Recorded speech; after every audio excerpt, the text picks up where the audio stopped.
We're standing upstairs at the Birthplace, and I wondered if I could ask you what your names are and where you're from.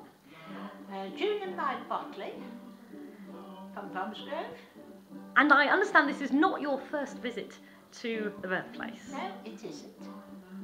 When were you here last? 50 years ago. And what has prompted this second visit? Can I say?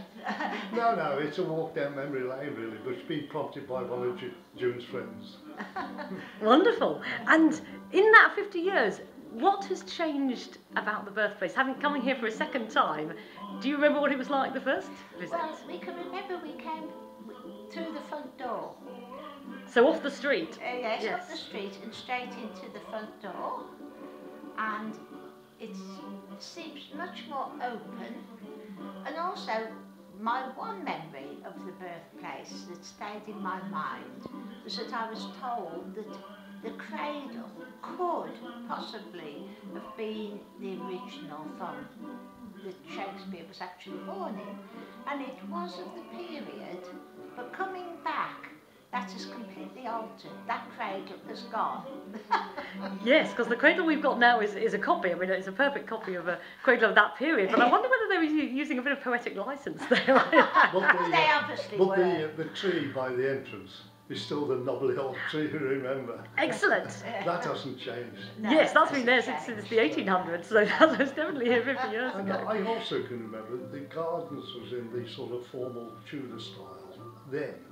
But of course, when Shakespeare lived here, there was just a yard for the tanning of the leathers. Yes, but we saw the garden. We saw the garden more or less as it is now. Yes, it was laid out in the... And was it very busy when you came? No, not particularly. It was quite a quiet town, and we came in the summer months, as we wouldn't have had our outing with our children in the winter, and we walked straight in. There weren't people dressed in Elizabethan clothing talking to you. There were things probably on the walls telling you where you were, but you didn't have people dressed up as you are now. And do you think it's improved in 50 years? Well, obviously it has improved because you get a lot more information and yes, it's improved. It's the balance of commercial development or exploitation or whatever against as it was, and when we visited it was you took it as it was. Yes. And yes, it's a big improvement. It's certainly a huge attraction for tourists here, and you have to when they pay this sort of money to come in, you have to give them something. We can't remember what we paid, but it was certainly... That would be interesting.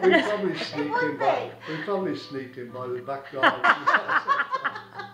And do you think now that you get more of a sense of William Shakespeare the man and what his life would have been like as a boy? No. It's much more, what can I say, cleansed, much more...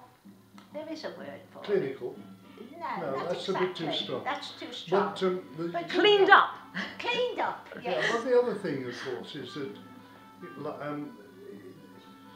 you actually get reminded now of all Shakespeare's works and plays and his relationships with Garrick and all that sort of thing. And so it's got a lot of improvement. I really you don't have to know that. So much about Shakespeare as you did many years ago to be... We'd already read up a lot about Shakespeare. I've always been very fond of Shakespeare.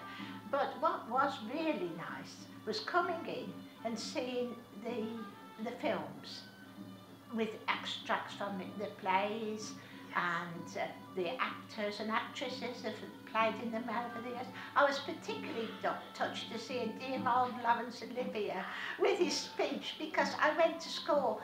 One of the few school trips we ever did was to see Laurence Olivier as Henry V. And that's on the video. and Judi Dench. Well, I didn't see her. And was Laurence Olivier wonderful when you saw him? Oh, fantastic. I was about 12 or 13. I left school at 14, so I wasn't very Just like William Shakespeare, I'm impressed. Thank you so much. It was lovely to talk to you. Thanks very much. Thanks a lot.